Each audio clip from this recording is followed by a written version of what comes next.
I did, I actually did it, did my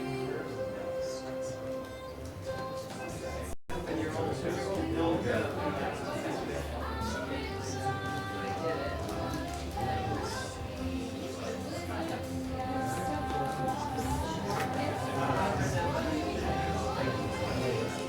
Oh, and thanks for your response.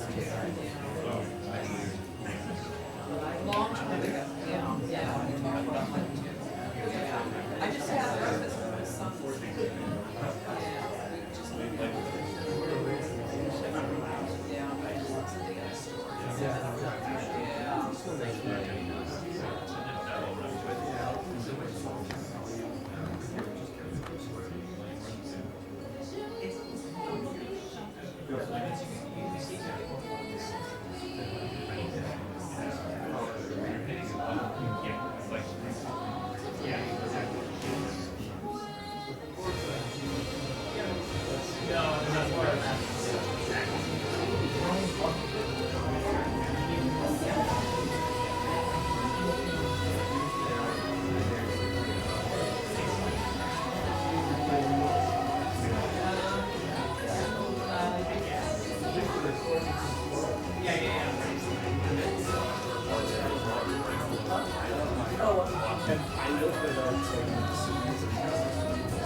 Tony, Tony, Tony.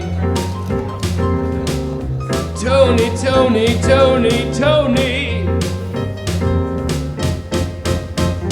Tony.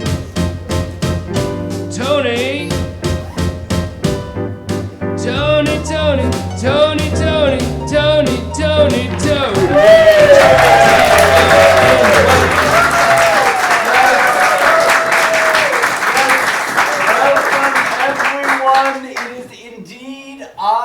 Tony, live and in person. And I am so grateful that you all are here. So, what is trance channeling? It is an altered state of consciousness which allows us to be absent enough to allow another being to come through. Time out. Wait, what? Hi everyone, I'm Andrew. I just assumed that trance channeling was when, you go into a trance so that you can find the right channel to, connect with your loved ones? No? Not exactly. So, who has seen a transfiguration when the face of the trance medium actually changes? You, and you. You know? You must do more drugs. I once observed a lady's face morph into Elvis Presley. True story. Now, who has seen table work? When the table moves about wildly? Remember, if spirit can do that with a table, imagine what it can do with you. So, we are going to try to have your conscious minds fall away. There is a lot of overthinking when it comes to doing trance channeling. We are going to practice a kind of mindfulness to enter a space of deep meditation with some company. Don't you hate it when people do air quotes? But I do it. I truthfully think that it is beings from other planets or dimensions that are coming through us. Now you might be thinking, is it time to leave now? Actually, we may lose people. I think there are 62 of us in the room. People will come and go, but if you all go, I will hunt you down on the astral plane in a clown mask. But when the others do come close, allow yourselves to be open. There's only a small amount of the soul that resides in the body.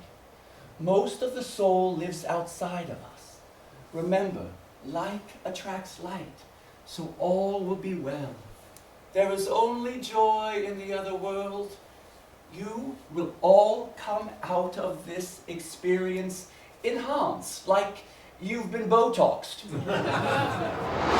Tony is funny, but I am terrified.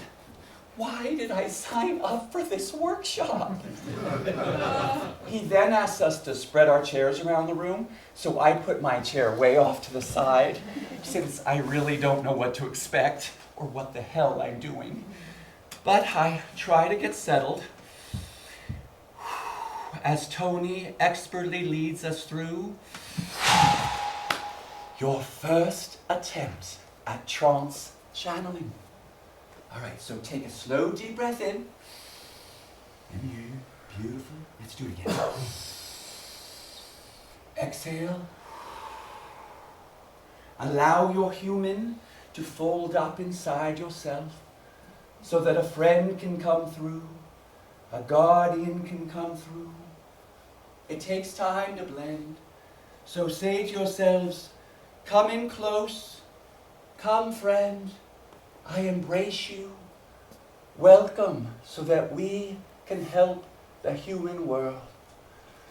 So I try to drop into my breath, try to fall back like I'm falling off a cliff so that a friend can come through, a guardian can come through. When I hear from the back of the room, yes, yes, my name is Gabriel. Oh, I am sorry for this interruption. Oh my God, what the hell was that? This is really happening. This is no fucking joke. Some woman was channeling an entity named Gabriel. Like the Archangel Gabriel? I should just go. What was I thinking? I'm totally not going to be able to channel a Gabriel. I'm just going to go. But I stay. Remembering what someone said to me earlier. Dude, isn't your mindfulness training and acting work sort of like channeling? Huh.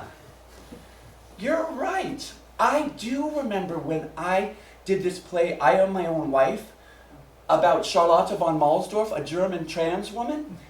Every night, I would stand behind these big double doors and ask Charlotte to take over just before going out on stage. I would just be a spectator. Present enough to make sure things didn't go off the rails. She would open the doors and Andrew would fall away. And then I'm back in the workshop, finally dropping into the meditation, dropping into my breath. For a while, my back oddly widening and contracting with each breath until Tony calls us back. All right, come on back. How was that for everyone? Who felt something coming through? Many people raised their hands, but not me. I felt something, fluttering, if you will, an expansion, but I'm not sure, so I keep quiet, thinking about what really brought me to this retreat center in the first place. See, I really just came here to co-teach a 2-day mindfulness workshop. But I was flipping through the retreat catalog and, discovered that a few hours after our mindfulness workshop finished, a 5-day workshop on something called trance mediumship would begin. Huh. Apparently, I had no idea what that was. And I won't even make my bed if I don't think I can do it well. But my mother always used to say, Andrew, what is the best that could happen? So I signed up immediately. Maybe I'll actually learn to be a medium. Talk to some dead people, why not? Listen, there were so many woo-woo synchronicities that kept happening over the weekend, telling me that this upcoming trance mediumship workshop was like my destiny or something. One of my students was also a psychic. And then Renee, my colleague, was learning to be an animal intuitive. Yeah, I don't know what that is either. But everywhere I turned, there was talk of angels and guardians. Oh, this is the best one. At lunch, on the balcony of the dining hall, this woman, Jean, who was also taking our mindfulness workshop, offers up this woo-woo story of her own. A few years back, I remember coming up those stairs to the dining hall, and this woman, she comes up to me, and she says, can I tell you something? And I say, okay. And she says, but I have to ask you your permission. And I say, sure. I have no idea what's going on at this point. But she takes my hand and begins. Have you met someone recently? And I had met this man, Danny. Does he call you his queen?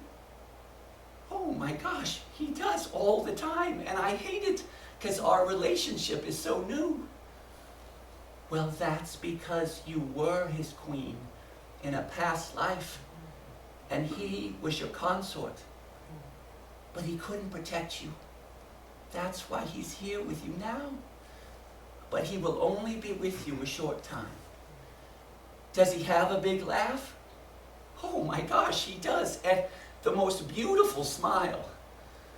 Well, I kind of forgot about this interaction, and Danny became my fiance. It was like nothing else I'd ever experienced.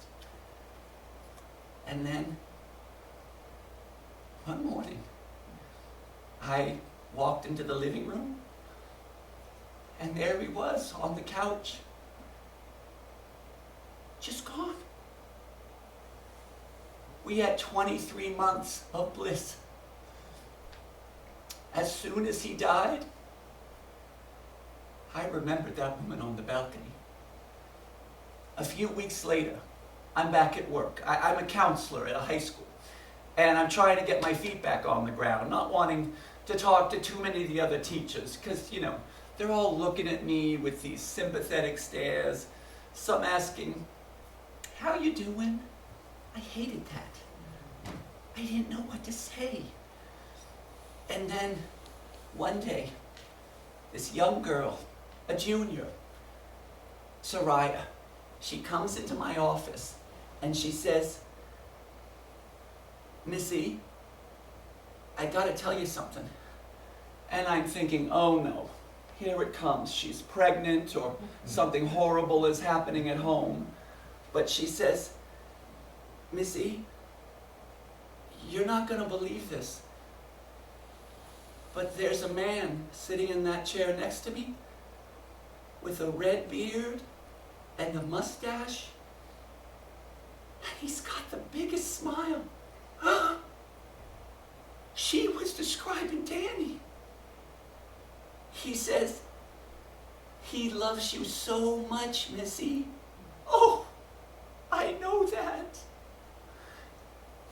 At Danny's funeral, I said, we loved each other with our biggest hearts.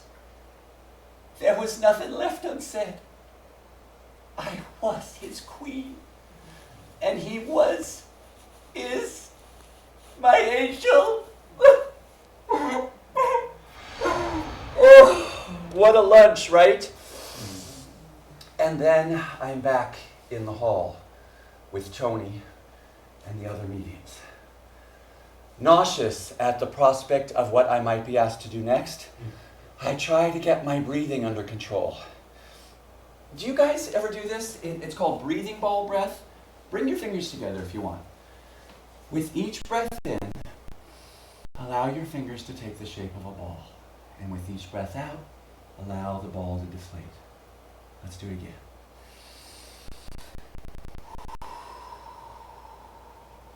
Nice. I use this in situations like this that feel like a lot. You know, somehow I am really amused at how fucking hands-on this workshop is.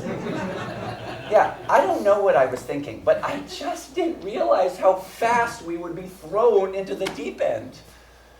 Thankfully, for now, I seem to be off the hot seat because Tony has asked 6 professional mediums to go into trance so that we can receive messages from their guides. Okay, great.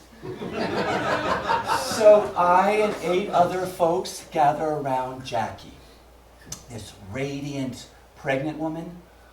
All eyes are on her, wondering who this entity is and what this guide might say.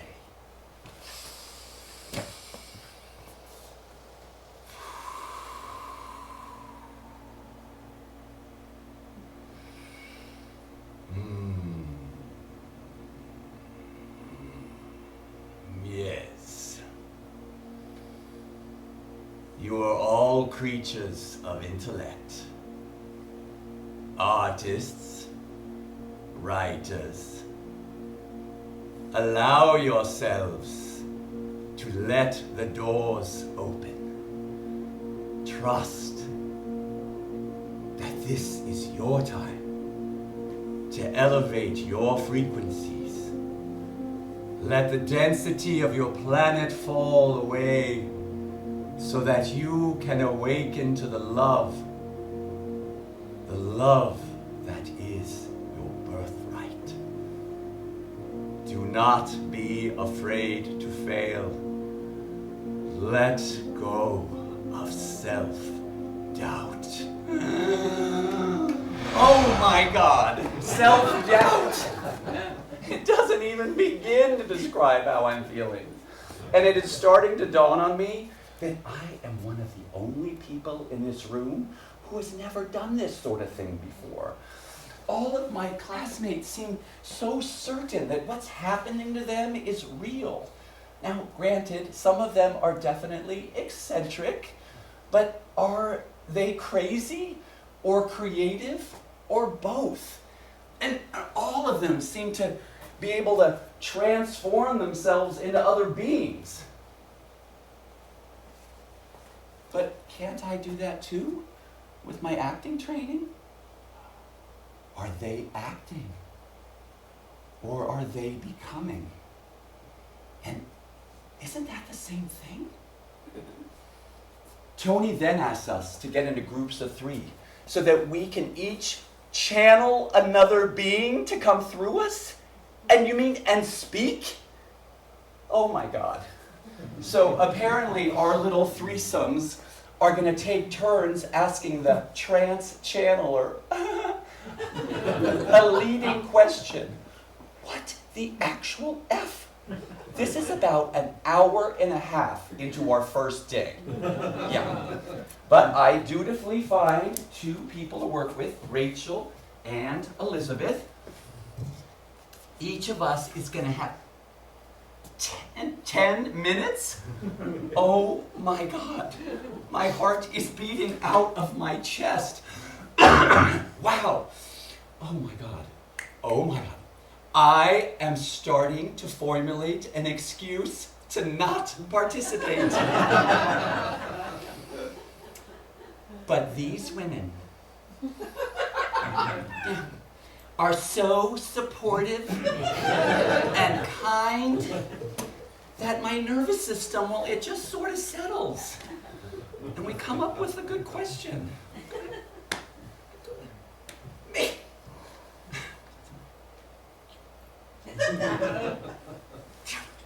All right. How can we live in more harmony with each other and nature? Rachel goes first, eloquently speaking about our personal power and how we all can do anything we set our minds to do. Lovely. And then it's Elizabeth's turn. She seems uncertain too. Okay, Andrew. I really have never done this sort of thing before either, but I am just gonna give it a go, you know? Okay.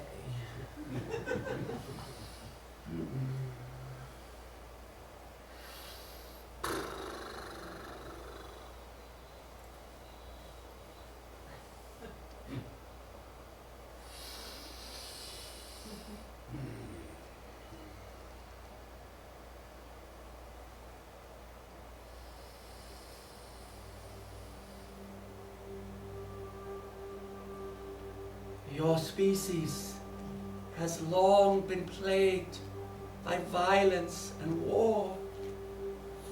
It is now time to rise above those tendencies and connect with your highest selves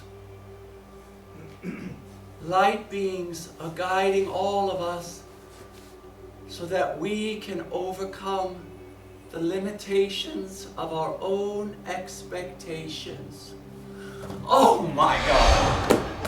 What Elizabeth could do was startling. Both Rachel and I wished we could have filmed what she had done. Her complete metamorphosis reminded me of one of my favorite films, which I had just watched a couple weeks earlier. On a Clear Day, You Can See Forever. Yeah, written by Alan J. Lerner and directed by Vincent Minnelli. Anyone? Some of the gays? Okay, great. Starring Barbara Streisand and Yves Montand. The film is all about Daisy Gamble, this mousy girl with these incredible powers of ESP who can make flowers grow, and she can also remember her past lives through a little bit of hypnosis. Miss Gamble, how can you go back to a time before you were 5 and say that you were 24? Explain that to me further. Miss Gamble, what year are you remembering? Now I get to be Barbara Streisand. 1814. Miss Gamble, I want you to tell me everything you can about yourself, beginning with your name. You do remember your name, don't you? My name? Gee, I don't know if I can do that. I mean, boy, that's tough. I'm Daisy Gamble. Maybe I was called something else once, but my name has always been my name. My name is Melinda. Melinda Winifred Wayne Tentries.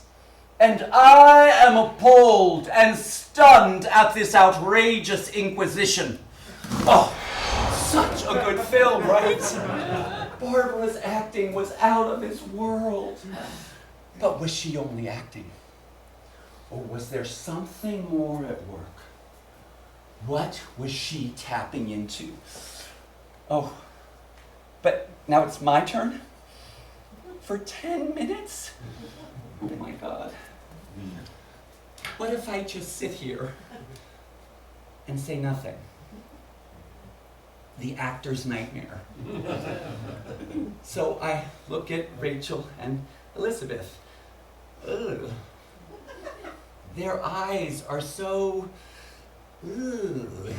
expectant.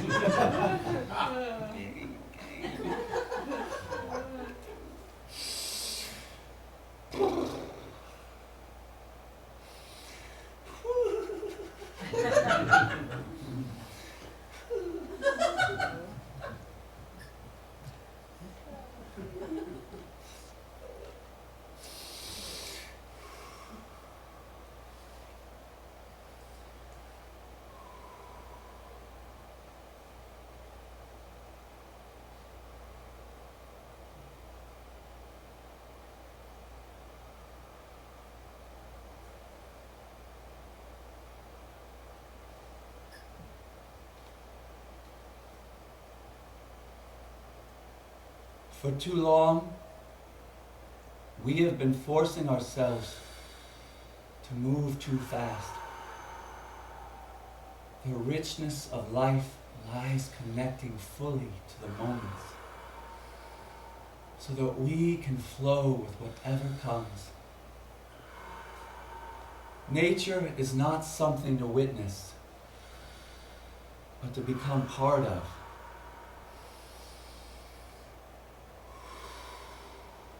To breathe in and know that we are all made of stars linked by infinite strands of light. There was more. Not quite 10 minutes, maybe 7, but not bad for my first time. Rachel and Elizabeth insist they saw someone else there, but I'm not so sure. I did feel that I maybe stepped aside a bit, but felt that it was more of a collaboration than a complete giving over to someone else. Was it a start? Or was it what I had been doing on stage for forever? Oh, there's that self-doubt again. I just thought this class would be a hoot. This is hard, terrifying, and exhilarating. What would happen next? Whoa! In the beginning, your guardian might move your body in unusual ways, almost like someone trying you on. But sometimes our movements will be grotesque. Eyes rolling, neck moving about wildly. It's not for kids to watch. It can be quite scary. He was not kidding. The next day, I saw Tammy, this 35-year-old Asian woman, turned into this ancient man with a scrunched face and gnarled hands. And then this 20-something woman writhe on the floor. And then another woman speak in something called light language, which is a little like speaking in tongues and sign language combined. Akata makata ma. Oh! Everyone's experience of what trance mediumship is so varied. And it got me wondering who Tony's guardian was. What was his metaphysical origin story? And as luck would have it, he was about to get more personal.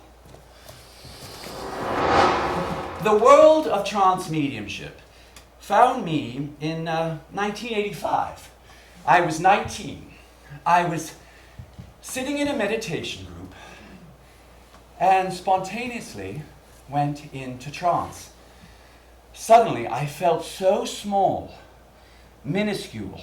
Then I felt so big that I was going to burst out of the room, my heart beating incredibly fast.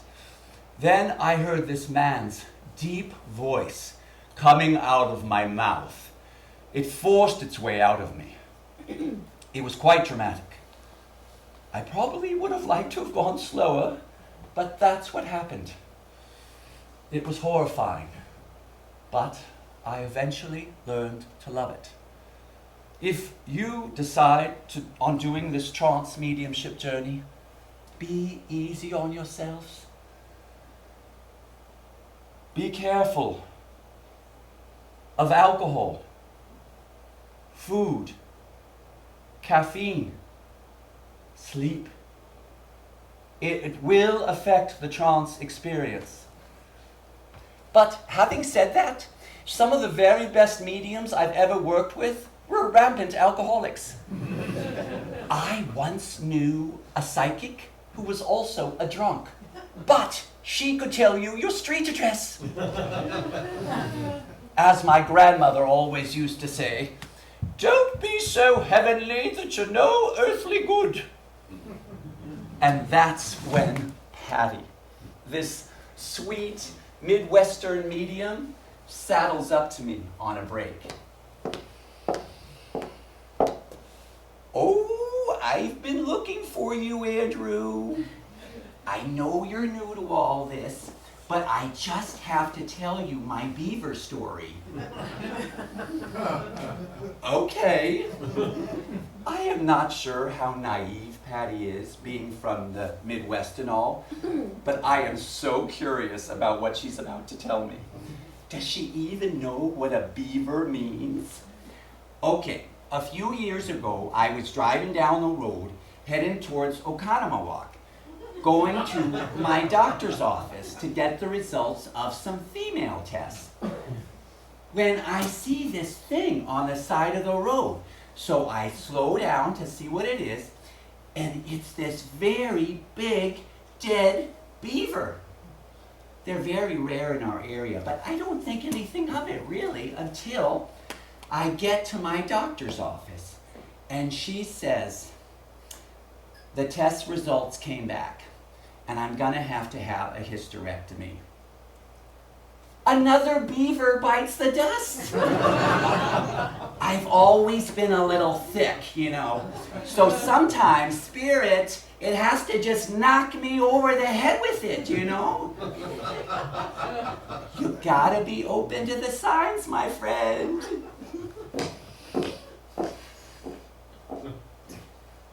I'm starting to really like these people. But can I trust them? Can I trust Tony? Are they lying to me? Or are they lying to themselves? Or are they tapping into some incredible web of consciousness which most of us have forgotten how to access? If they are, I now want some of it. This week is evolving, and perhaps I am too. But I'm sensing that some of you want to know if I have some sort of big metaphysical origin story. All right, let's see. Oh, when I was 10, my 12-year-old sister and I were pretty sure we could read each other's minds. And we just knew that if we were alive during the Salem witch trials, we would have been done for. Oh, and I was obsessed with Bewitched.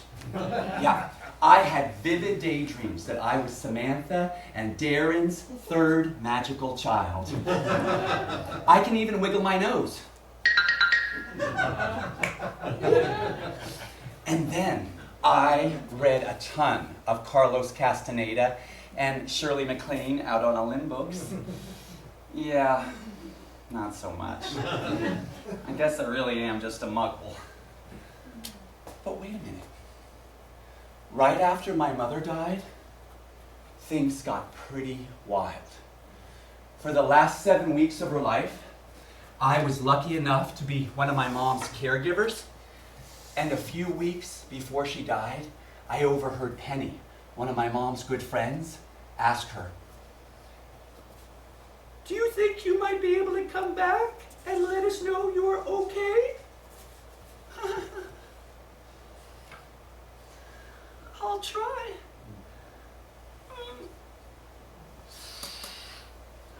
Well, boy, did she ever. A week after she died, I was vacuuming the room where she passed, and I heard music playing. Confused, I turned off the vacuum and looked over at the stereo, which was of course off because we've never used it. And then I looked over at the grandfather clock. This clock hadn't chimed in over 40 years. We didn't even know where the key was because it rang every 15 minutes and we hated its constant racket. Well, this clock was now trying to chime. Its golden pendulum swinging back and forth, singing to me. And on that pendulum was a photograph of my mother. Now granted, I or my sister put that photo there, but seeing that pendulum musically sway with my mother's photograph on it was something I will never forget. My profoundly deaf mother was using music to get our attention. And there were so many other woo-woo happenings too. An hour after she died, right in front of her house, I saw this big, beautiful bird, what I would later learn was an osprey, call out as it took flight into the sky. We'd never seen one before. But now we've seen them countless times.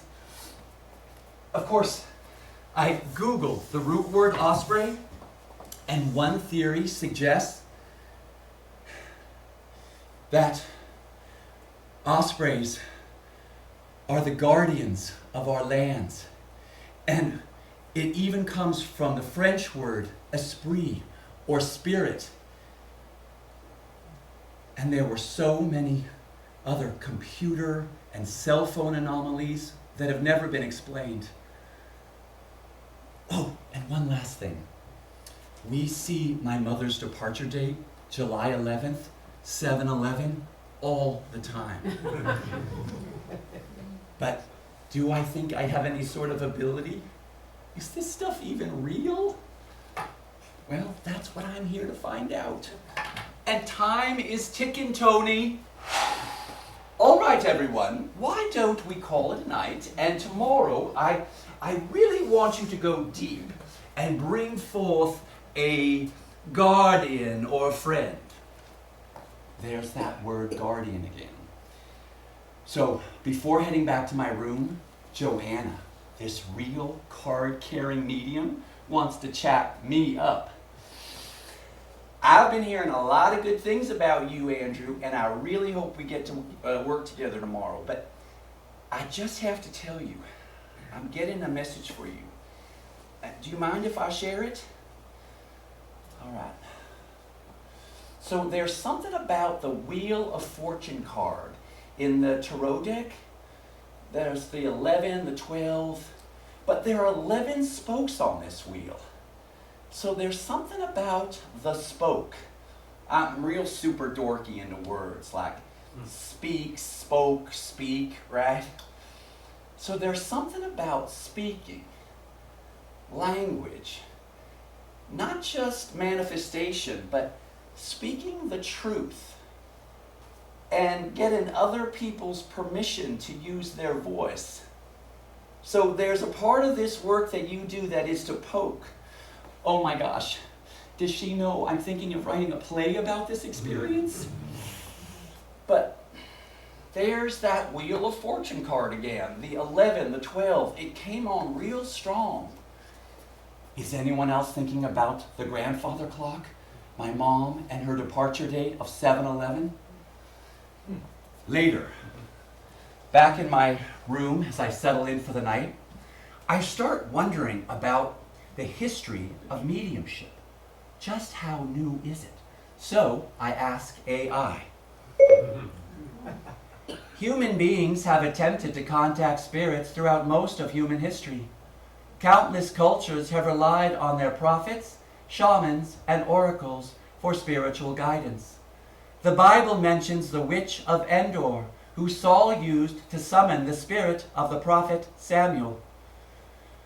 The act of theoretically contacting spirits gained widespread popularity in the mid-19th century, particularly in North America and the British Isles.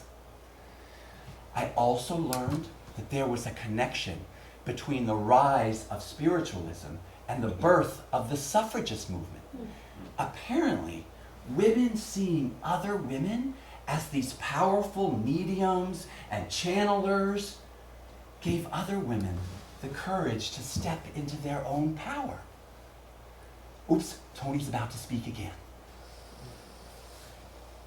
I was just chatting with a lady the other day, an older woman doing this work forever, and we were having this conversation, and she oddly brought up the subject of UFOs. I always thought she was a bit of a tight, buttoned-up spiritualist, but she said that she'd often had encounters with the others. And I said, oh, really? So you think they're coming to our world, actually? And she said, no, I don't think they're coming to our world at all. I think they're already here. And that just gave me the shivers. Or as we like saying in England, it gave me the willies. Or as old English ladies like to say, it sent the willies right up me. Old English women say this, and they think it's normal. At any rate, she thinks they're already here among us. Maybe you, yes. At any rate, it just gave me a feeling and a tingle here, you know? It felt so true. I say this only to suggest that there are aspects of our existence that are far more amazing than we've been led to believe. Listen, I am not recruiting you into the Moonies. All I'm saying is, just remain utterly uncomfortable for the rest of your lives. Knowing that we are only scratching the surface of what reality is. So, let's move on. All right. So I'd like each of you to spread out around the room, and I really want you to go deep this time, to bring forth a friend or a guardian. So I settle into my body, rocking back and forth, feeling my back against the chair,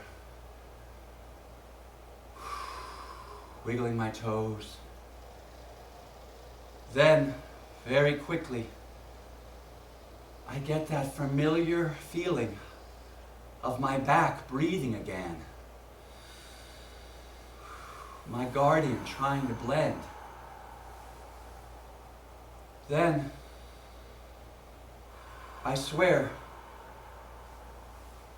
I feel these big white wings growing out of my back, reaching up towards the sky. I just sit here, curious about these wings that I now have gently pulsating above me, as I feel myself glowing with light needing to get out. Then, what seems like a really long time, too long really, I get the idea to use these newfound wings. And so I visualize them flapping. And since it's probably only my imagination, they do. And then I think, let's go up, in between the rafters. And I do. Up I go, flapping these great white wings. Hovering above the group, I send light down to everyone in the room, making sure I get Patty and Elizabeth and all my other new best friends. And then, with the thought of wanting to be with loved ones far away, I'm with each of them in an instant, sending light energy to my husband, Jim, my sister, Susan, my friend, Carlton, and all the other friends I can think of around the globe. Not knowing where else to go, I lower myself back down to earth. My heart beating incredibly fast. What was that? Did that really just happen? Was that only my imagination? Oh boy. Am I lying to myself now too? Am I going crazy? What does my gut tell me? If I'm relaxed, I'm telling myself the truth. And if I'm tense, I'm telling myself a lie. Oh boy, Tony's about to talk again. Now, lighting is important. It's much easier to do mediumship when the light is more subdued, especially with trance healing. The idea of trance healing is quite simple. The goal is to connect with your soul so that it can welcome in others who have the will and expertise to affect emotional and physical health. So, on the 4th day of this 5-day workshop, Tony finally channels his own guardian so that he can do some trance healing work. 2 women sit in chairs on either side of him, describing what they see as Tony lets his entity in.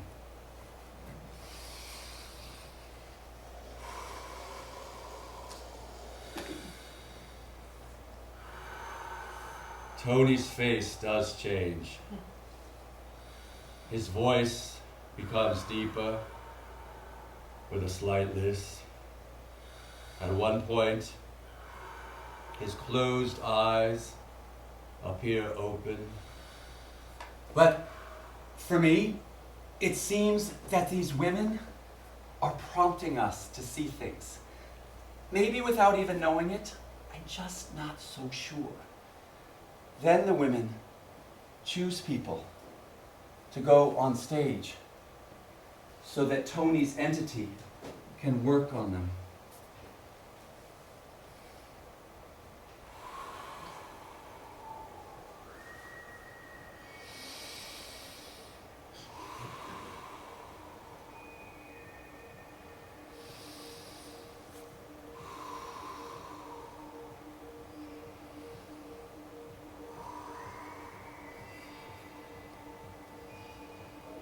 Each person cries as Tony's entity apparently is healing them. I am happy these folks are experiencing something, but I feel myself slipping away from the workshop. Not sure how these parlor tricks can help the human world in any real way. Stay open. Stay open. On the last day, Tony asks us to get into groups of 4 so that we each can experiment more with transfiguration. My 3 partners' attempts at blending are frankly kind of unremarkable, but when I try to transfigure, my new angel friend comes in strong and powerful. And then another being shows up. He is tight and a bit grumpy. I think this is my dad. And then another being comes through. It's my mom. And I feel her move and breathe and come to life again. And I weep, realizing that my deaf mother can now hear. And then I hear, or I guess we both hear, Tony pulling us back for the last time. Trance is the holy grail of mediumship. You are not just tapping into information from the other side. You are welcoming in someone from the other side. You know, you have learned to tap into what's not available to other psychics. You are all now the upper echelon of mediums, and you should all be looking down on everyone else. But you know, be careful. There is a fine line between mediumship and madness. Keep it simple. Keep your feet on the ground. You just have to welcome in your friends. Remember, learning to sit for someone else is a powerful act of compassion, kindness, and care. But please, do not put me on a pedestal. I won't go for it. All of us can do this. I'm just the clown. It's been truly lovely to be with you these last 5 days. Perhaps you've learned something of the ups and the downs and moments of frustration and some of the triumphs of trance mediumship. Hopefully, I've said some things that got on your nerves. And then that will promote more thought in you. There is so much magic in this work. Keep asking yourselves to bring in the spirits. Bring in the wonder. Muggles are fine, but they can be very shut down and will never see anything or believe anything no matter what. You know, I may never see you again. You might have thought he was nice, but too much with the others. And that's fine. But I will definitely track you down on the astral plane.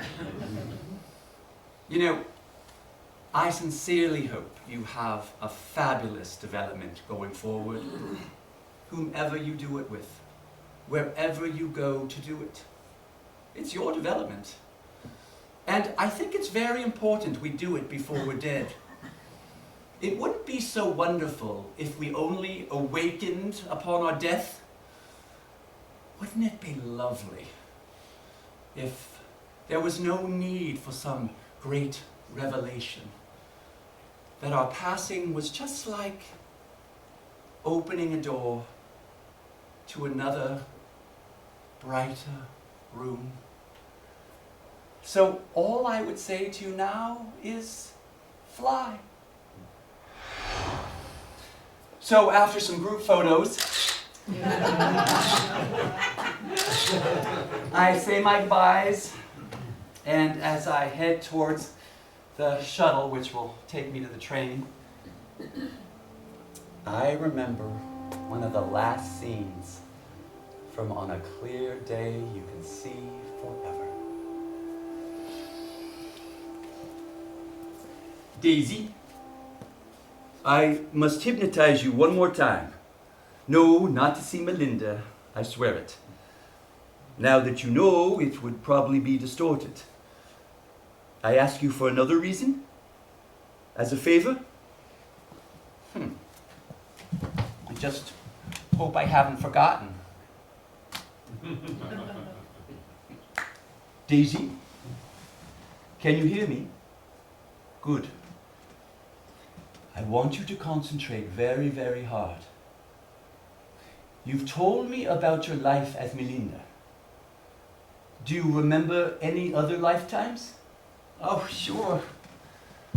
1, 2, 3, 4, 5, 6. Ugh, yuck, 7. 8, 9, 10, 11, 12, 13, 14. That's enough. In all those lifetimes, do you ever remember meeting me? Yes? Did we know each other well? We were married. Happily married. It was beyond anything. Our names were Laura and John Caswell. It's funny. We lived in Virginia. I can see us, but I can't see all around us. What year was it? 2058? Jeez. I've changed thanks to you. I used to be in love with answers. But since I've known you, I'm just as fond of the questions. I think the answers make us wise, but the questions make us human. So, who knows what other lifetimes or realities are out there? This week taught me that. What are the possibilities of the human mind? I know our brains are these meaning-making machines looking for explanations to make sense of our world. But I also know we do not know everything about existence. Someone once said that we are 5 Einsteins away from understanding the nature of reality. Time's ticking. Yeah, I know. I can hear you. I don't know what to make of all this either. But I do know that after this week, I'm gonna try to live my life with the belief that there is magic and wonder everywhere, waiting for our senses to awaken to it all. I'd rather live that way, and then when I die, realize I was wrong. Or I guess I won't know I was wrong. I'll just be dead. But if I'm right, perhaps beings of light, and maybe one with great white wings will greet me, saying, "Well done, my friend. Well done. You've lived this life fully, and you are on your way."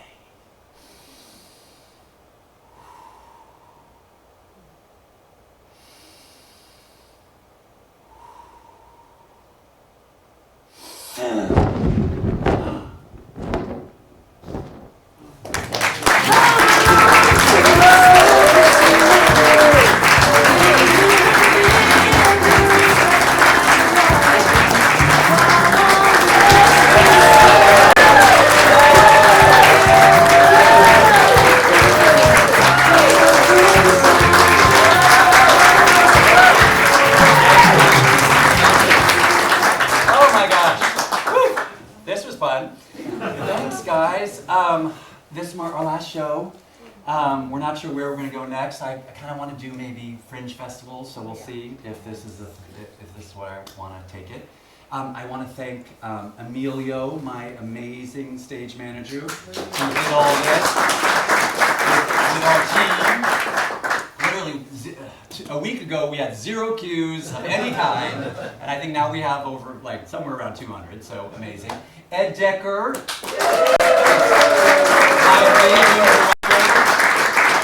I started here 30 years ago or more on this stage doing a play called Boys Play, and luckily it was a big hit, and that's what created the Pride series.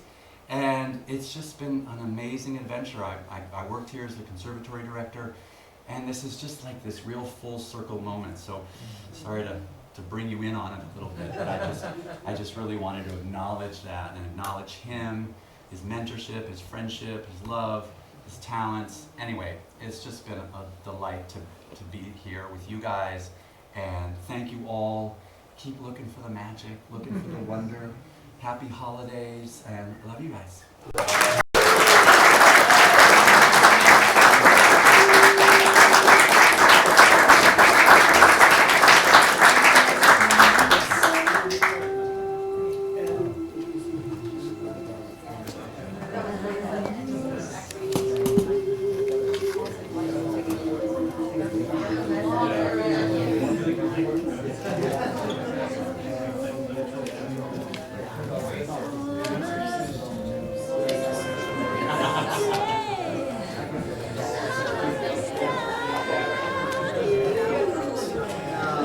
First thing